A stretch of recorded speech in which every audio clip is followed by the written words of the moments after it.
Okay, how's everybody doing? So as you can see, I'm having fun working away on Silver Creek here. You can see what I'm doing there. Remember how I mentioned about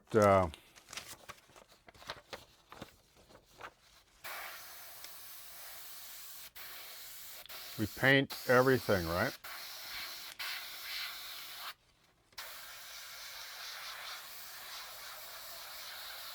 Notice how thin this is.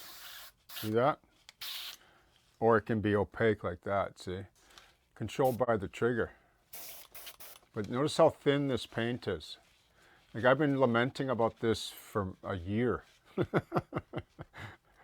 Like why, like to get depth like this has a ways to go yet. I mean, you'll see eventually how it all sort of reconciles. But like it's all about multiple thin layers building up color. Like see how this here, like the light here, like it's the same paint in the cup. It's like 80% IPA, which is 99% alcohol that I use with Tamiya paint, mostly for scenery painting. And I use it for models too, in conjunction with Vallejo Air, which I don't shoot through an airbrush. I'll talk about that in a minute. So Tamiya paint, like I use it for many reasons. For number one, it's very easy to clean out of the airbrush. I just flush this now with IPA. I can actually just throw in some IPA, just blow it out and leave IPA in my airbrush for weeks on end or a month. And I'll pour in IPA and it'll just dissolve the Tamiya. Tamiya will always dissolve with IPA. Like on the sides of the valance here, like you see the framing is plastic. It was all covered in paint, but like Tamiya paint, but I just wiped it off, okay? So all this is like even the static grass like I painted, right? Everything gets painted, and if you don't paint it, it tends to have a sort of a synthetic look to it that doesn't make it natural.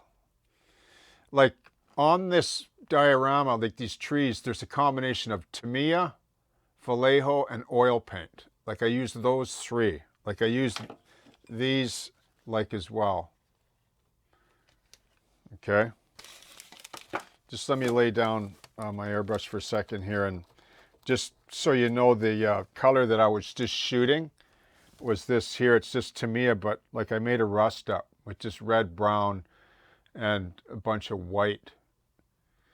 So I have mostly black and white, and then I'll take a color and I'll just reuse these bottles and I add color to white, or I'll use black to darken, but I always start with white and then tint up.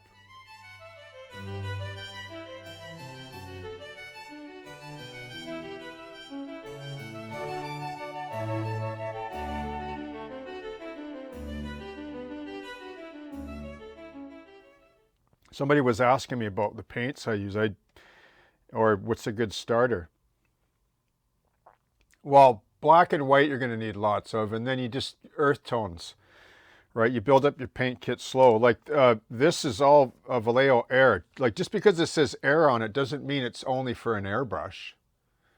It's just thinner than the model color version of Vallejo. Like there's model color and then there's air. But I find the air has more earthy tone colors. The model colors are more for figs like minis, and they're more opaque, bright colors. But if you want to really get into like scenery painting and weathering, these are really nice colors. You know, like they're just all the grays and the tans that you see on the rack at the hobby shop. I always grab a bottle or two. And I don't always use these. I mix my own colors, obviously, but don't let anybody tell you too that, oh, you can always tell a rookie, you know, painter because they have all the pre-made bottle colors. That's just a lot of hogwash, right? Like, why would I want to mix a certain color if I wanted to tint a branch or touch up something? You know, like these make it quick.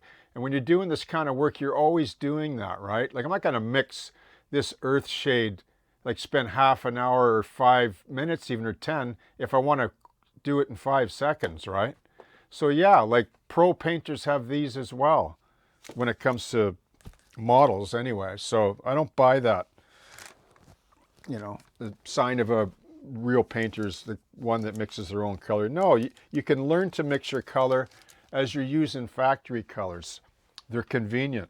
So everything gets painted, like everything gets like a thin, like I'm not going to paint any of this terrain opaque, right? I'm going to use a very thin version of it, like I showed.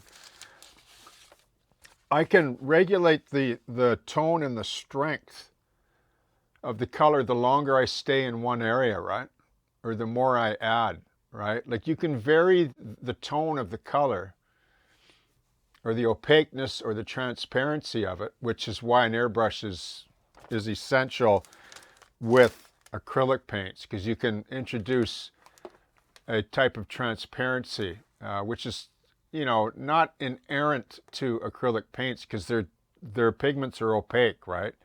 Whereas oil, the pigments are already transparent. That's why oils make beautiful glazes and washes, because you can still see through them even when you put them on heavy.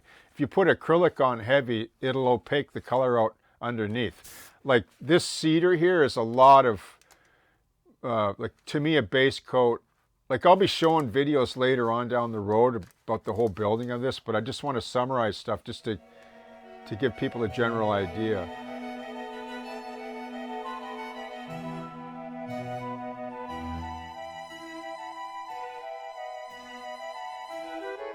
But if you look at some of the photos in the background, like they're there for a reason. Like you can see all the umber colors and the grays, right? Like even the tree, that there's mauve in there.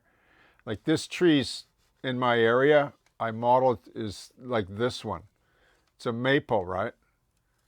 This tree's 10 feet across, by the way.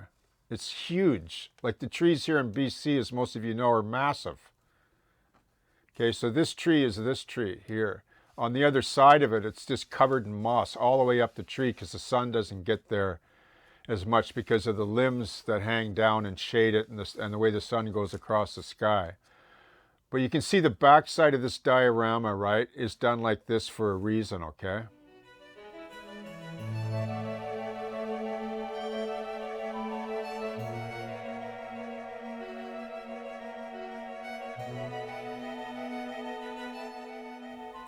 And the reason being is that I'm building this as an open diorama, but it's going to go into a box, like a stage setting with lighting. So I can control the lighting on the terrain and the water. You can see a little bit I've done there. Like the water, like this upper pool, you can see has been done.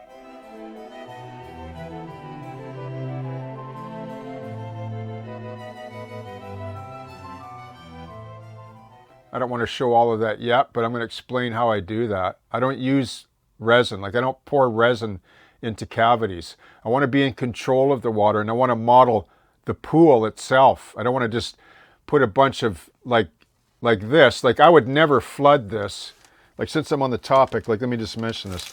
Like I would never flood this with resin. That's anathema to me, because you'll ruin everything. The resin will go in, will creep up, and you'll never get rid of it. Like you can try to pinch in terrain and lose the concave, you know, edge that happens with resin. It's ugly stuff to me. And I know people use it, and I don't care if they use it.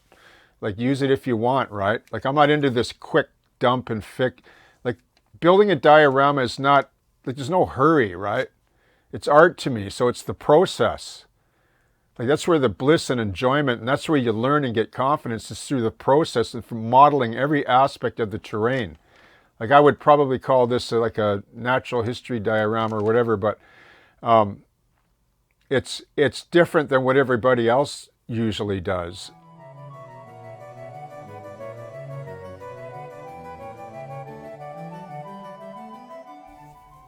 Okay, I just want to talk about pouring water, meaning 2-part resin, versus actual modeling water. Okay, there's a difference, right? It's, you know, it's good to get the terms right. So you can model a cavity, right? And then pour resin and then solve all the other issues, run out, leakage, creep. That's fine if that's the way you want to do things. But I don't like to do it, as most of you know. And this is when, like this method here is actually modeling the water. You're actually modeling the surface, under the surface, and the actual water layer itself, okay? And here's some of the advantages. Well, let me tell you the disadvantage. If you're in a rush, well, then you probably don't want to do it this way. But what is the rush is the question, right? If we love modeling so much and we're after a particular look that'll define your signature. Now, one of the advantages to this is you get to model all this at will. And you know that you're not going to pour resin and go like that, right? You're going to model it, so you're going to see what you model. And just to refresh it, this has been painted with clear green, a mixture of yellow and blue to get this green. To me, a clear, right? Just to give it an initial filter. Okay. Now, I never painted the inside yet because I wanted you to see what was going on with the sculpting here. It'll get painted out so that it has hints of olives and sand or whatever color that you want to convey in the depth of the water. Now, when you add surface texture via artist gels, clear gels, and there are many of them that I've shown already and probably will show more of, you can hide certain things. Like you can blend away the seams here, the edges, because this will get modeled out a little bit further along the line of the under part of the sculpture. See? Like, see how it matches? You'll never notice that because it'll be hidden through shadow and just water ripples around the edges. But the advantage that I always like is if you put a fish in here, for example, if you want to model a nice fish like a steelhead or or a salmon or trout or whatever, and more evident in larger scales when you do this, it looks even better. You're going to be in control of that. So when this is painted and it's modeled, a little tray diorama, I call it, then you get to look at it and go, okay, I don't like this hue. I want to change. I want to make this darker. Or maybe it's too dark. And if it's done with Tamiya, just isopropyl alcohol will clean this pristine. Right?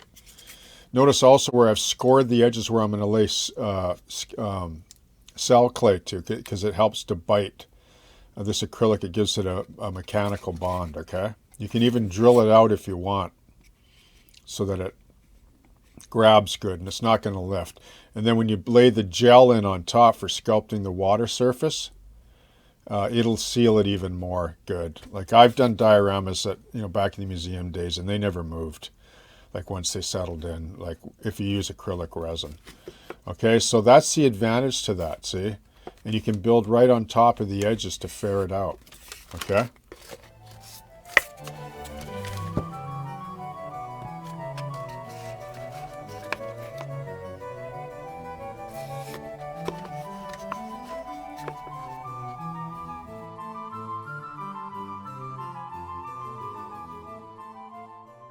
So, and then there's the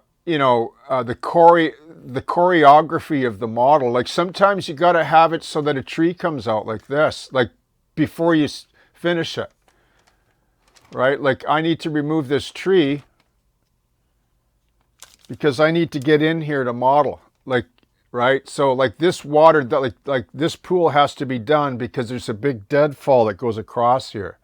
And how am I going to get in there to do all this, right? And as you know, the trees are mounted in on bamboo pin dowels, right? Like skewers, like from a barbecue. Some of my smaller trees are all made from barbecue skews with texture paste painted on and stroked and painted too, right? So it's all stuff, found object. Like all my terrain is like apart from static grass, which is one of the best things that's ever happened to the model railroad and or diorama culture, in the last 10, 15 years or so, I make all my own textures from sand and detritus. Like I go for a walk in a trail with Ziploc bags and I grab stuff that I think it looks unique and I sift it and wash it. And like you could take a scoop of gravel from the side of a trail while you're out hiking or something and just put it into a bag, and you can make 3 or 4 different granular kind of textures from it, depending how you sift it, right? And then plus you can paint it. Like all this was fallout from just leaves and I can't even remember now, but it was in the forest where I got it. Oh, and peat moss. You know, you can buy a bag of peat and mix it in and dry it out, and it's got kind of a grainy, rotten bark kind of effect to it. But this is almost 20 years old. I had a stash of this, and it's the same as it ever was. But I like to paint it, knock it down a bit, just so that it blends in better, it reconciles better. Because like in this situation, under cedar trees, you get this. Like nothing much grows except for ferns. Like it's something to do with the toxicity of the detritus from cedars. It's nothing grows well in it. Like, you know, it's used for anti-pest control and, you know, whatever. But, you know, these are all things that you think through when you do research and field trips, right? And so, yeah, just in closing then, so this like the inspiration for this model came from a real experience that I had when I go fly fishing. I fish creeks like this. They're all over British Columbia, and I have favorite places I go. And I had I've seen many bears, okay? That's another story, but this diorama, the inspiration came from a bear encounter I had while fly fishing on Silver Creek, just so you know. As I release videos and how I make it and everything, I just want to give you some context. There's creeks like this, you know, everywhere, and the fishing is fantastic. And yeah, there's lots of wildlife and lots of bears, but I've only had one. I'll just close saying this. I've only had one bad encounter with a bear, and it wasn't like I wasn't injured, and neither was the bear, but it was a bit dicey. But I moved away, and he moved away. So, but this model, Silver Creek, is based on a good encounter I had while fishing. So it has a ways to go, but it's getting there, right? And I'm really liking it so far. So I hope you enjoy it and you're inspired by it, okay?